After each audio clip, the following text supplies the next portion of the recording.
Attention, teachers and students, recess is canceled today due to crows, that is all. There was a collective awe from the students, but that wasn't what had gotten my attention. Had the principal just said crows? Like the birds, I asked myself as I told my third graders we would play Heads Up 7-Up. As they got set up to play the game, I picked up the phone and called a friend of mine in the other class. Kayla had been helping me integrate into the flow of Jefferson Moore Elementary since I'd arrived here at the start of the year, and I could hear the smile on her face as she answered the phone. Mrs. Swearington's class. Crows? I asked without preamble. Did I hear that right? You did. The school has a code for crows, and you should definitely follow it. I was quiet for a moment, trying to find a good response to that, until she said my name like she might have lost me. I mean, are crows different in Ohio? Because we had crows in Maine too, and we didn't close down the playground for them. She was quiet for a moment, and I could hear the sound of a very heated argument going on over what I assumed was a game of Heads Up 7-Up. Great minds thought alike, it seemed. Crows here are a little different. I can't really talk about it right now. Meet me after school for drinks, and I'll fill you in. Don't worry though, crow days only usually last a couple of days. A couple of days? I said in disbelief, but that was when someone started crying and Kayla said she had to go. She hung up, and I was left with more questions than answers. It wasn't that much of an inconvenience, I supposed. My kids, despite being 8 and 9, were pretty well behaved. I had very few fights, very little beyond the usual drama that surrounded little kids, and most of them were good friends who helped each other. My own game of Heads Up 7-Up was full of more laughing than arguments, and as recess ended, we started math and worked toward lunch. Good kids or not, it was still going to be a long day without recess. Even the best-behaved kids get stir-crazy when they can't blow off steam on the playground. Luckily, we had gym today, so they could get their Zoom eyes out in the fully enclosed gym building instead. We walked across the school, me leading the line as we headed for the gymnasium, and I couldn't help but glance at the playground as we walked past. Even as an adult, I thought the new playground looked pretty cool. They had replaced all the old metal equipment with colorful plastic, and it made me wish I could take my tie and my sensible shoes off and just go play with them for a while. There were 5 large, colorful structures, teeter-totters, slides aplenty, a 4-square court, some of those spring animals, a big sandbox, a basketball court, and lots of shady places to sit and visit with friends. It was an amazingly inviting place, but today it looked like something out of a Stephen King novel. The crows had taken over every inch of the playground, and they lay thick upon the land. They watched us as we passed, looking affronted to see people so close. I understood now. It was a little intimidating to see that many crows assembled. They called a group of crows a murder, and the name made sense now. They looked capable of anything as they sat there glaring at us. They looked capable of hurting even me in such numbers, and I turned my back on them with a real effort. They were still there when the bell rang to release students for the day, and I noticed that no one went anywhere near the playground as they headed for home or the bus. Kayla shot me a text as I was walking to my car to let me know that she'd had to go home with stomach problems, but that she would meet with me soon to let me know the story behind the crows. Just don't do anything dumb in the meantime. I don't want you to get in over your head. Winky face. I rolled my eyes at her text, but decided I would toe the line until I had more information. I had to admit that something about that group of crows had spooked me, and I suddenly didn't like the idea of just going out there and scaring them off. I didn't know how they would react, and I wasn't in a big hurry to find out. I had joked that we had crows where I was from, but I didn't think I had ever seen crows like this. I must have been thinking about them as I lay down to sleep because I dreamed about them that night. I was walking onto the playground, the crows sitting around me and staring in disapproval. Everything beyond the playground was in mist like I was standing in a fog bank, and the deeper I went into the playground, the more crows there seemed to be. In the center of the playground was a merry-go-round, the old metal ones that often injured the children who went to play on them. Standing in the center of it was a man, slowly rotating with the motion of the thing. He had his back to me, and I saw that he wore a coal black coat with a high, dark mantle. His top hat was lined with feathers and shiny trinkets, and his boots were black and thick. He was rotating slowly, the old engine of destruction squealing as it turned ever so slowly. The crows were looking at him, their beady eyes drawn to him, and as he spun, I became afraid. I didn't think I wanted this man to look at me. I thought that if he looked at me something terrible might happen, but I was powerless to look away. He just spun like a ballerina in a music box, and as he came around, I saw one glittering eye before I woke up in a cold sweat. There was another warning about the crows during the morning announcements, but it was hardly needed. We had all seen them as they perched on the playground equipment as we came to school that day. I was working the pickup line that morning, and the reactions of the children weren't what drew my attention. The children were disappointed, but understanding.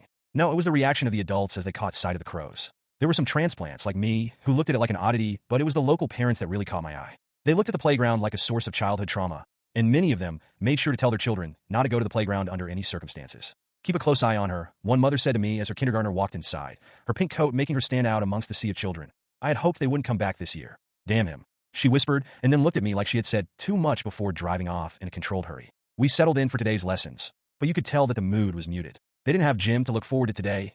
The extracurricular was music, and they knew that there would be no real outside activity today. I hated it for them, and when I called Kayla at about 10:30, my text going unseen, I was in for another surprise. The woman who answered said that Miss Swearington was out today and might be out for the rest of the week.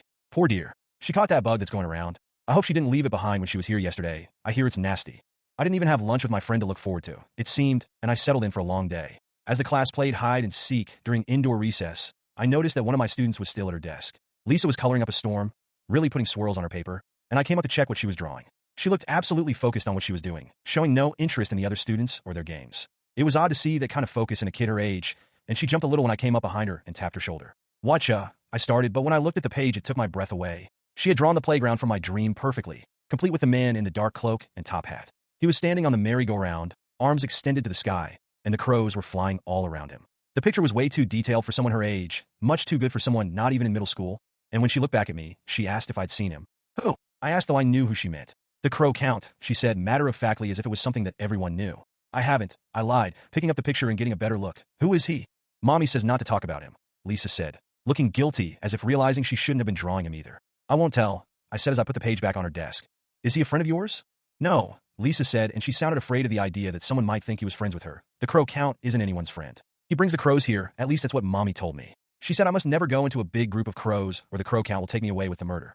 Hearing someone so young say these things made me cold all over again, but I just patted her arm and said that was very interesting. It was the most normal thing in the world to her, apparently, and I didn't want to draw attention to the fact that this was my first time hearing about it.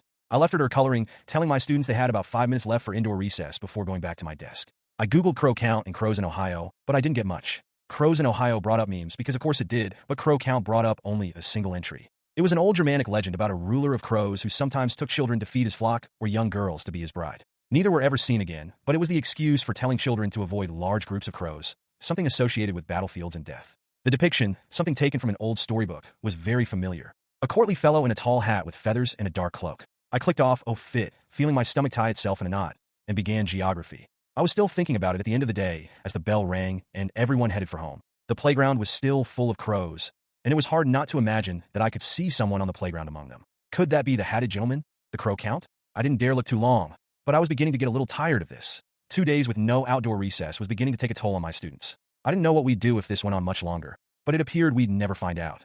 After a night spent dreaming about crows and the man in the tall hat, I arrived at school to find a group of adults standing around the outskirts of the playground. The crows were giving them an unhappy look, looking like bouncers preparing to kick them out, and I approached the group to see what was going on. The teachers looked at me guiltily, not seeming to be sure what to say, until Mr. Simonson, the 5th grade English teacher, stepped up and said one of his students had gone in there.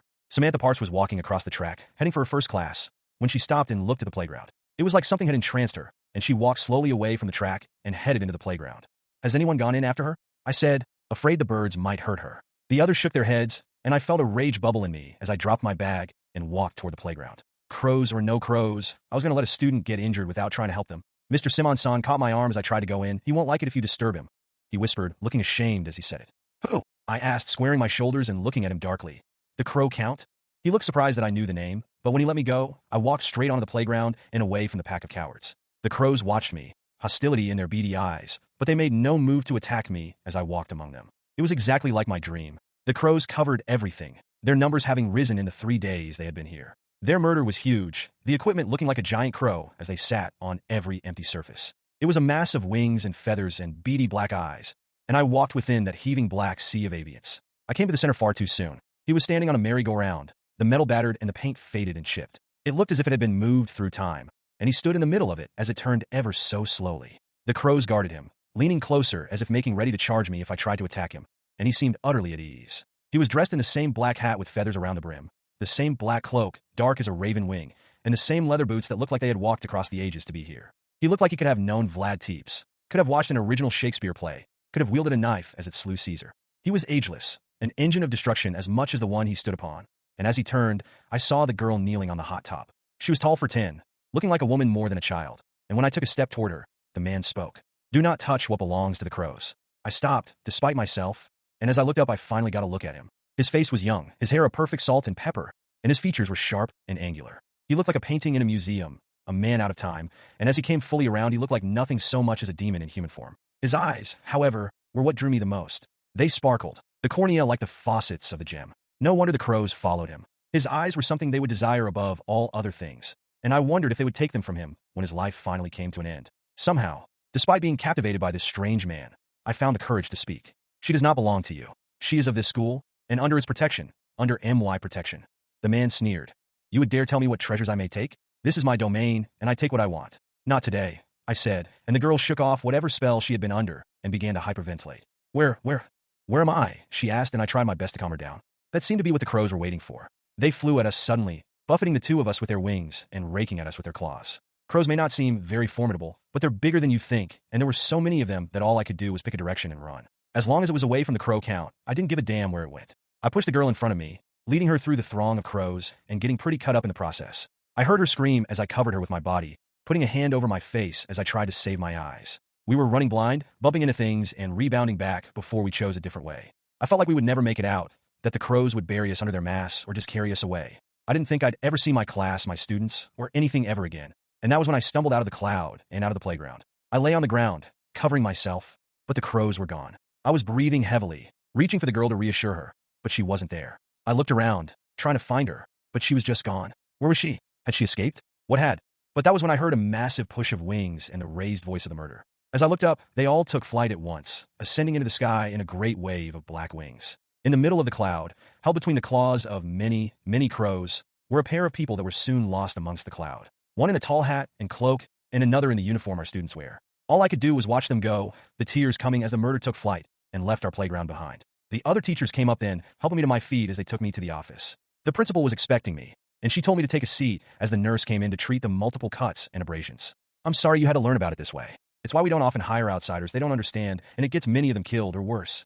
I had 1,000 questions, but I was in shock, and I could not vocalize any of them. The Crow Count is a part of the town's history. He's something that has always existed and always will. He comes, he takes, he leaves. In the years he does not take, we celebrate. In the years when he does, we mourn. That's why we have the crow warnings, why we teach our kids to be on their guard, and why the parents are so fearful. We know he will take if we give him the chance. There is nothing we can do about it. The Crow Count is old and clever, and nothing will stop him. Best to accept it. He never takes more than we can afford.